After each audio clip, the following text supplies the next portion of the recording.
Welcome to the Focus and Chill podcast, where we discuss productivity tactics that work for neurodivergent individuals. Every episode, we interview guests with lived experience of neurodiversity who also have a solid productivity and habit game, and pass the learnings on to you, our wise and benevolent audience. We're your hosts, Jeremy and Joey.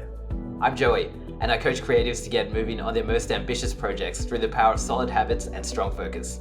I'm also a perpetual student of psychology and perpetually on a quest to a one-armed chin-up. And I'm Jeremy, a neurospicy software developer turned startup founder, building the Focus Bear app to help people with ADHD and autism thrive at work. My cool party trick is leaving parties early so I can get to sleep in time for my 2-hour-long morning routine.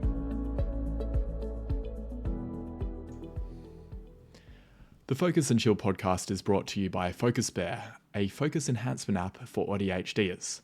That's adults with both combined autism and ADHD. I'm Jeremy, I'm an ADHDer myself. I'm the founder of Focus Bear and also one of the hosts of this podcast. I built Focus Bear for myself originally because I was constantly getting distracted by my phone and my laptop. I wanted a way to tame my ADHD monkey mind so I'd stop going down rabbit holes and actually get work done, but also get off my computer and my phone in the evening so I'd be able to sleep properly. It's working perfectly for me and it's helping a lot of ADHDs as well. I'd love for you to try it. It's available for Mac, Windows, iOS and Android, and it leverages most of the productivity strategies we talk about on the podcast. You can jump onto focusbear.io or just Google Focus Bear and try it out. Let me know what you think. Welcome to episode number 71 of the Focus and Chill podcast. I'm lucky to be joined by Michelle Ridsdale today. Michelle is the visionary force behind Kaboose, an innovative app designed to foster a sense of community for autistic individuals and those embracing neurodiversity. Drawing from her own personal journey and lived experience, Michelle is a dedicated advocate and volunteer within the autistic community. Witnessing her own son grapple with isolation and disconnection, she was inspired to create a platform that addresses these challenges head-on. Great to have you on the show, Michelle. Thank you, Jeremy. Thanks for having me. Very excited to be here. Yeah, I met Michelle at Autistic Pride Day. I heard you speak 2 years ago and then also this year as well. Or maybe not 2 years ago, but the Autistic for this one. Yeah, it was great. It was great to meet you and also hear all the great work about the work you're doing as well. Yeah, so really keen to get into Kaboose, but before we do that, would you mind telling us about your journey with being diagnosed as autistic? Yeah, look, it's been an interesting journey, to be honest. So my son was diagnosed when he was 4 and he is almost 21 in a couple of weeks' time. And so we've been on a journey with autism, ADHD for that length of time. So as a parent, I've just been very focused on supporting him through childcare, kinder, school, friendships, relationship, work, all of those things. And I guess also the male-female differences in diagnosis, it didn't even cross my mind. Or maybe it did at 1 or 2 points in time when I was meeting with various psychologists. I was wondering, but I always thought, no, I'm very social. I was the head of people in HR, all of those things that maybe don't go with autism in the traditional sense. And it wasn't really until my daughter actually started to show signs that maybe she was neurodivergent and actually probably leaning towards ADHD with a touch of autism. But she's had anorexia the last 3 years. And so through that process, we started to explore what else was going on for in that sort of social setting. That's where her biggest challenges were. And through that process, when they were asking her the question, surprise, I was answering yes to them. And I was like, I think I better go and look into this a bit further. In fact, I was also talking to a lovely friend and colleague of mine who we both know, and she had been diagnosed. And we were chatting in the backyard one day, and she's like, yeah, you don't need to be diagnosed. I already know. I'm like, oh, really? Okay. And so the journey began of going through the questionnaires, and it was pretty tricky to find someone who knew me when I was a kid, actually, because quite often psychologists want to ask what your childhood was like, and so it was sort of Yeah, because I didn't have a lot of friends going through primary school and secondary school. It was hard to find someone who knew me to answer the questions. But there was one person I have kept in touch with over the years, and she was able to answer the questions. You were talking about the male female differences in diagnosis. What were some of the questions that maybe weren't as obvious when your son was getting diagnosed versus when your daughter was being diagnosed? For my son, he had a lot of all kind of rejection kind of behaviours, I think. And some of the questions that we were asked was around, was he getting upset around routines, and how was he going on the social side of things, and was he making friends or age appropriate friends and those sorts of things. And he wasn't invited to those parties. And at kinder, he was playing with the teachers, not the kids. And he gravitated to adults more than the kids. And I guess once I started going through the process, I started to see things more. I was always social and I was always a strong communicator, but actually, what is interesting is that maybe I'm not as strong a communicator as I first thought. I'm good in one on one interactions, but less so in big groups of people. And for my son, he never showed signs of having like the sound sensitivities or the kind of taste or smell. He definitely had sensory seeking kind of body sensory things, Mhm. which I don't think I've had. And so I think, yeah, I guess I just assumed that, yeah, I wasn't. But then when I started to really look at it and look at all my routines and the routines I've created for myself over the years to be successful in the workplace, it was really obvious. And now, almost every day, I think about it. In terms of the routines to be successful in the workplace and maybe socially as well, were there certain, I guess, a lot of masking that perhaps happened subconsciously when you were growing up and that you brought into your adult life? I think that's exactly it, because even just recently, one of my Kaboose community said something about, don't worry, you don't need to mask. And I'm like, oh, I don't think I am.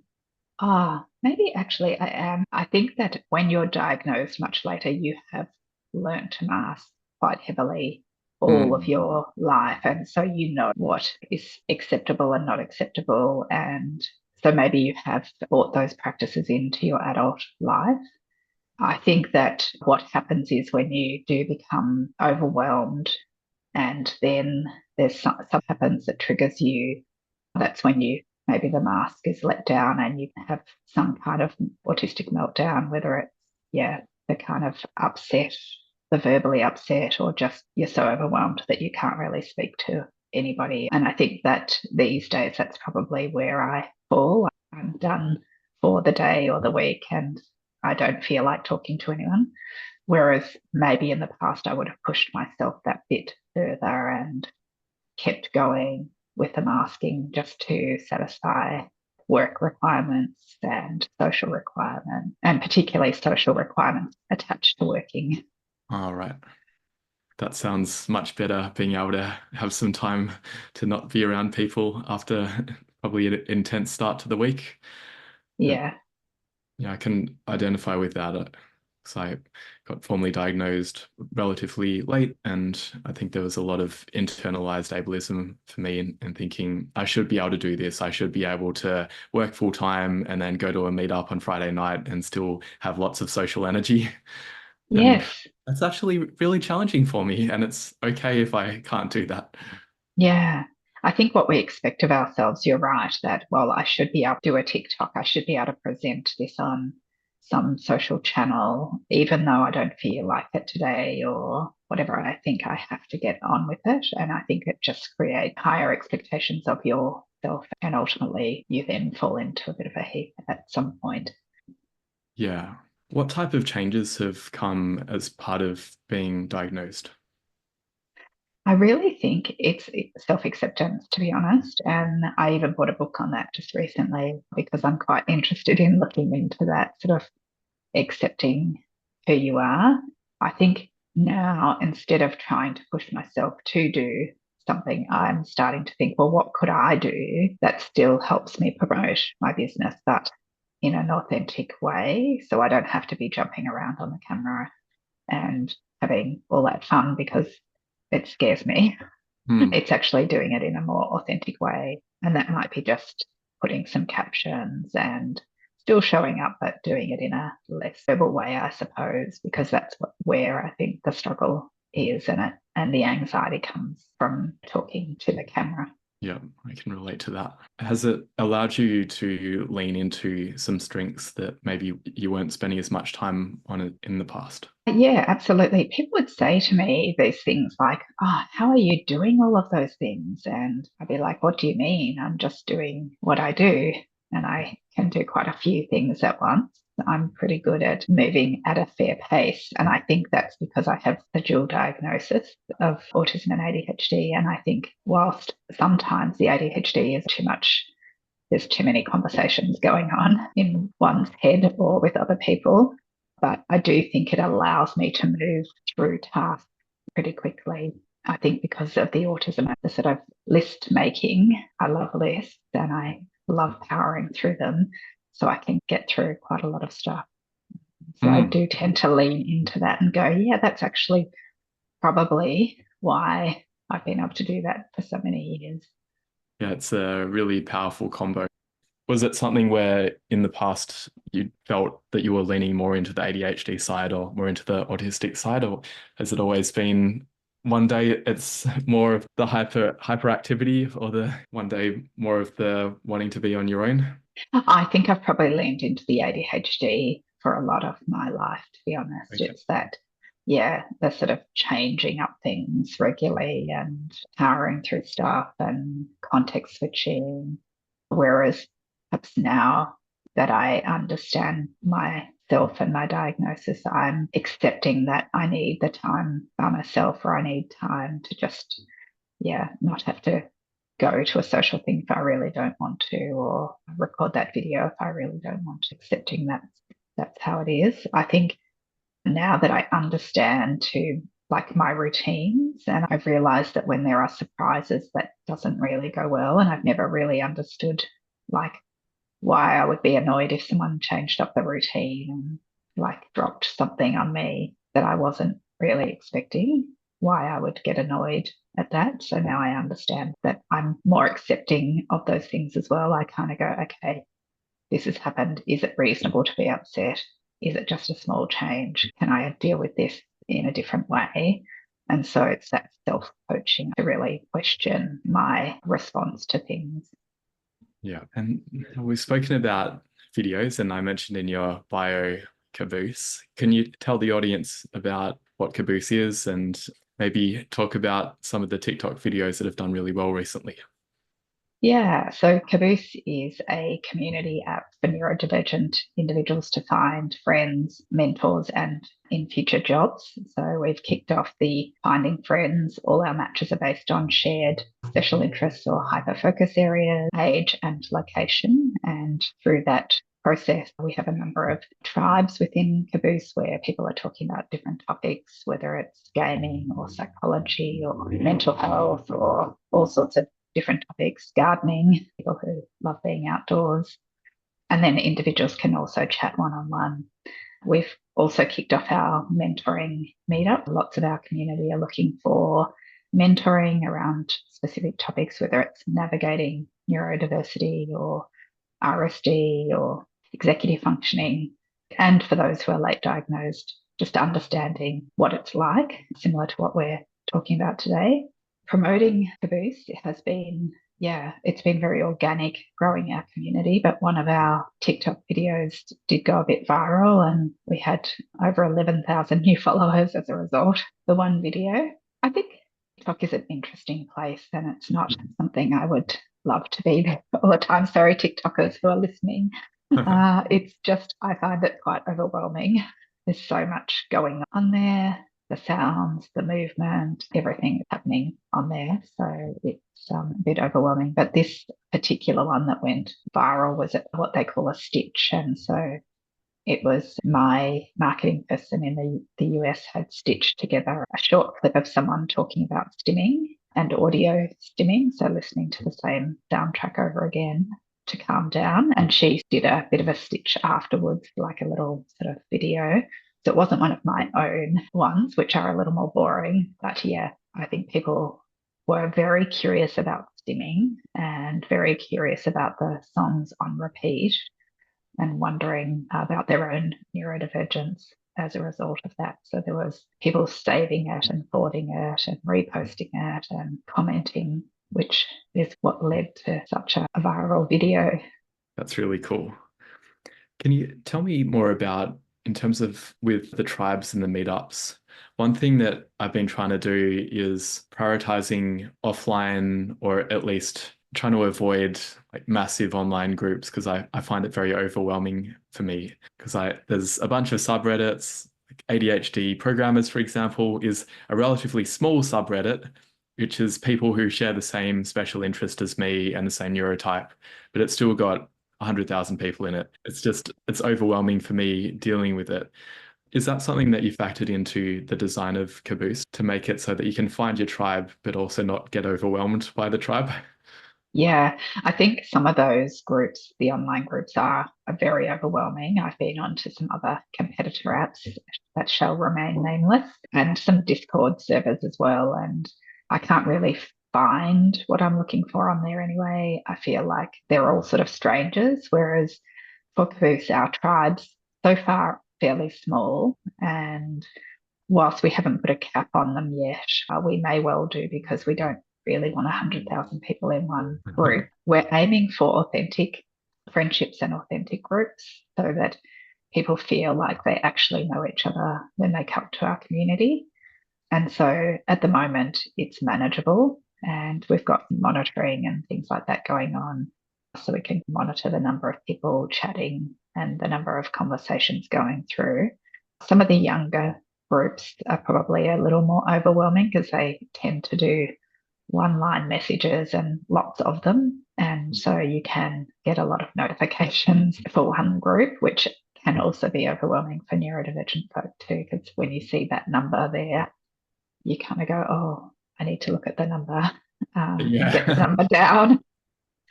Yeah, that's been a problem for me, especially with Slack. I've had to turn off the notifications because I have a compulsion to read all of the channels. Yes, exactly. And it's the same when you go on to, I think, online groups that are too big, whether it's Facebook groups or other social media groups.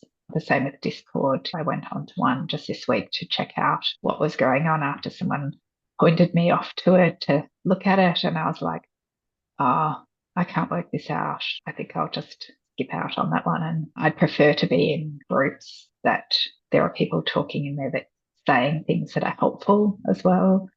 For us, it's all about, as I said, finding your tribe. And usually that comes with some conversation around a topic. And not everyone wants to talk about the same thing, even if you're autistic doesn't mean everyone wants to talk about it.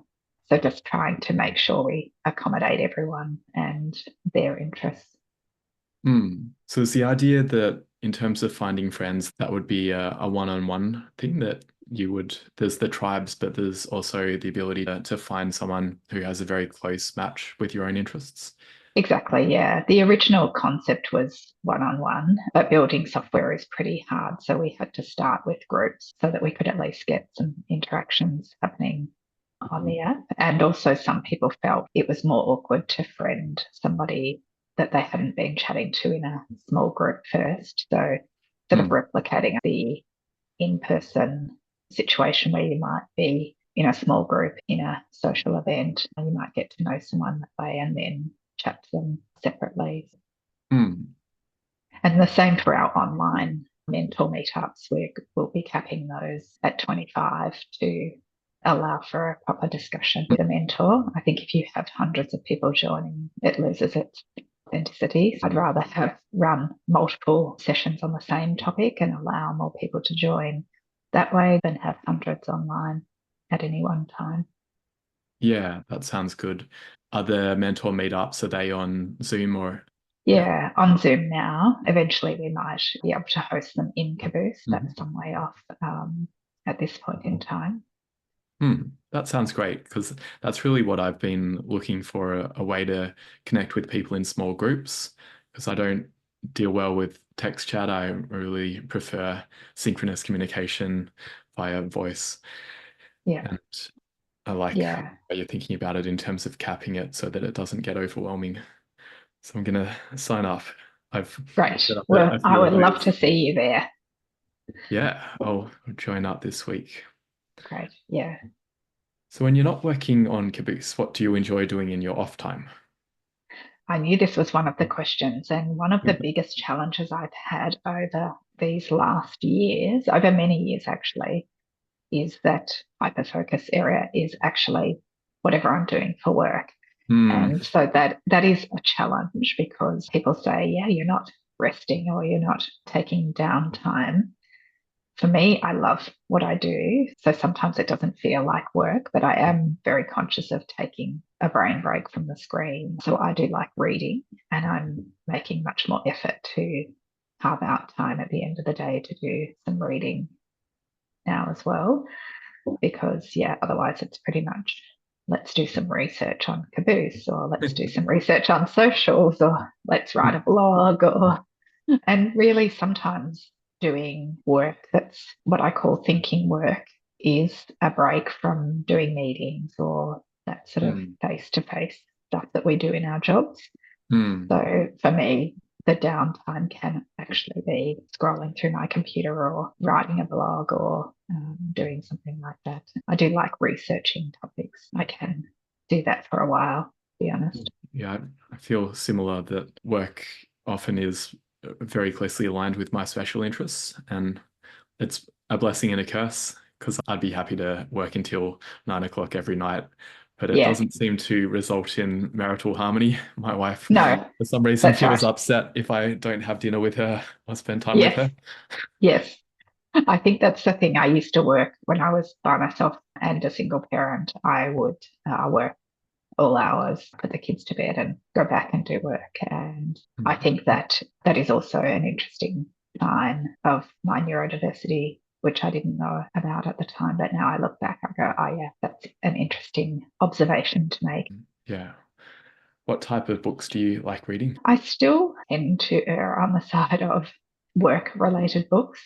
Mm. Sometimes I have to, particularly if I'm going on a holiday, I will actually go and buy something that is fictional. And if it's fictional, it'll be some kind of mystery or something like that that I enjoy. At the moment, I'm reading Let It Go by an author. She was a very early adopter of technology in the UK, and Dame Stephanie, and she has an autistic son, and she set up multiple charities to help him live a life outside of a hospital situation. He, I think, must be in his 30s or 40s now. And so back then they didn't have the same supports as we are fortunate to have for our kiddos. And so it's really interesting reading her. It's a bit of a memoir. And next on my list is Autism in Heels. And I cannot wait to get started on that this weekend, hopefully. Oh, is that the one by, is it Orion? Yes, that's right. Yeah, that's who it is. It's sitting over there on my table. Keen to get on to that one. Yeah, I've been reading that too. It's, Have you? Oh, good. It's supposed to be funny, so I'm looking yeah, forward to a it's bit of a definitely laugh. funny. Yeah, and there was some things out of that were interesting to me in terms of he talks about the term special interests being a little bit patronizing, which I had never thought about before. He has some Yeah, takes on autistic culture and the way that we're presented in society. yeah, I've grappled with that, and I was conscious of saying it even in our chat today because I was fortunate to work as a volunteer with somebody who is autistic, and she always said to me that, yeah, you can't use that term, and I can't. It's really hard to find a word that really depicts the hyper focus or the hyperfixation that is magical in a way. And special interest seems to be something that, like, it's kind of just like, wow, it is like a great thing. And it's not supposed to be patronizing, but I get for some people it can be. And language is such a tricky topic that we could probably have a whole podcast talking about, I'm sure.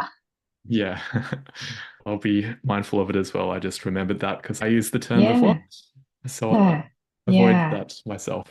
I try now to avoid it, but I think it's hard when the community, there's quite a few people who still use it in a positive way. And so unless it's one of those things where unless everyone changes to a different way of doing it, people get confused and then it's confusing for everybody as well. So I Yeah. say it with all good intent. And I often say that at the start of my talks as well.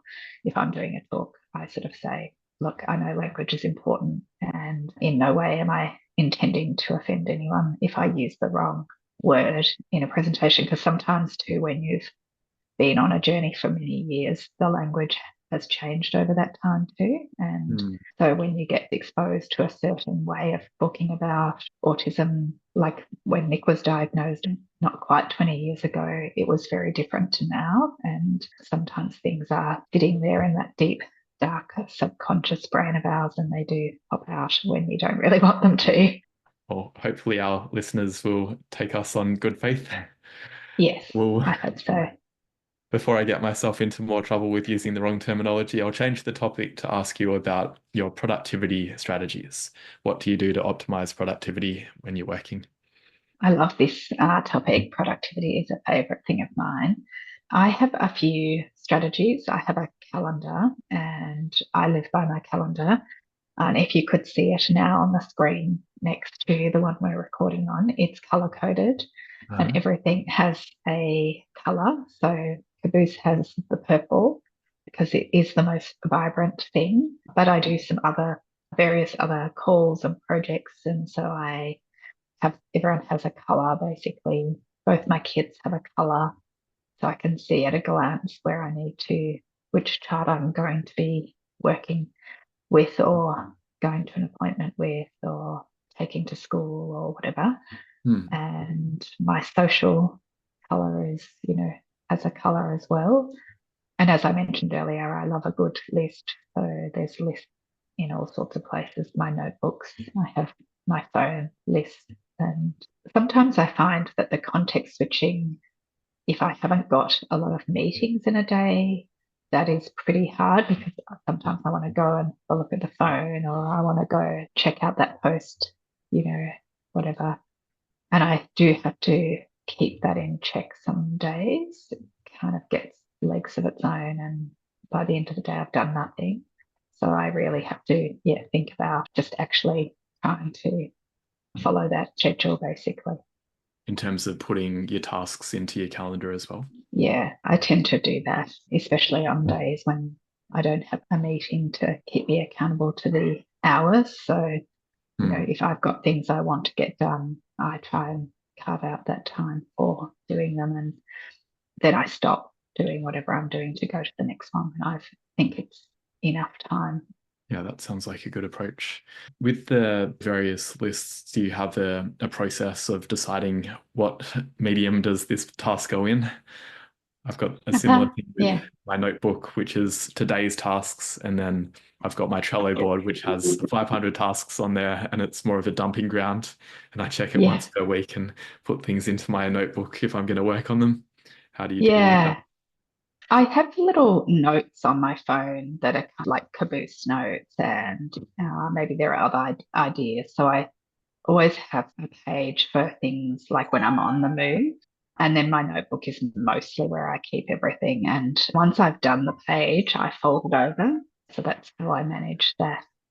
Yeah, makes sense. And is there anything that you might have heard in the past that's one of those productivity tactics that gets talked about a lot, but might work for neurotypical people, but doesn't really work for you? I find there's a lot of people that suggest that you should do the mindfulness ahead of something or do kind of stressful activities because they make you more productive, whereas that doesn't work for me. I think that while I'm doing those things, I'm like constantly thinking about what I should or could be doing. I've always really just followed my own way with these things. I haven't really felt the need to buy into other people's strategies. I think I've always been pretty good at working out what works for me. I suspect that's probably part of the masking too, is that I've had this sort of inner, like, I'll just work it out myself. Maybe it was through my upbringing, being too worried about doing it wrong or getting it wrong. So I just find ways to manage myself. Interesting. I think I grew up a bit like that as well, that I have memories of going shopping with my dad, and he would never ask the shopkeeper where the thing was. He'd always look for it himself. And I think I took that on as well.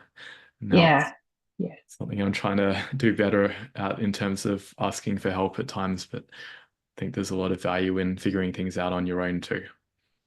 Yeah, I think there's value in both too. And I think I've also had the same upbringing of just get on and work it out yourself. So asking for help has been a bit of a challenge, that's for sure. Yeah. Well, one other thing that is helpful for my productivity is taking regular breaks. So we're going to Yes. take a quick break now. Hi there, Focus and Chillers. Are you ready to supercharge your knowledge in the realms of creativity, tech, and psychology? Come check out my fortnightly newsletter. In each edition, you'll get quick wins and actionable takeaways that you can put into practice right away. If this sounds like you, I'd love to have you as a reader. Subscribe for your fortnightly dose of insights. The link is in the show notes. And now, let's get back to the show. All right, we're back from our break. I had a glass of water, feeling refreshed. You talked about routines, and I'm keen to ask you about your morning routine and what it looks like and whether it's changed over time as well. Yeah, I have also been thinking about routines a lot and getting my diagnosis, and I realized that I have such a routine that my dog even knows the routine and follows me to the next place that I'm going to be. So I think that probably tells you something that the routine is pretty much the same every day.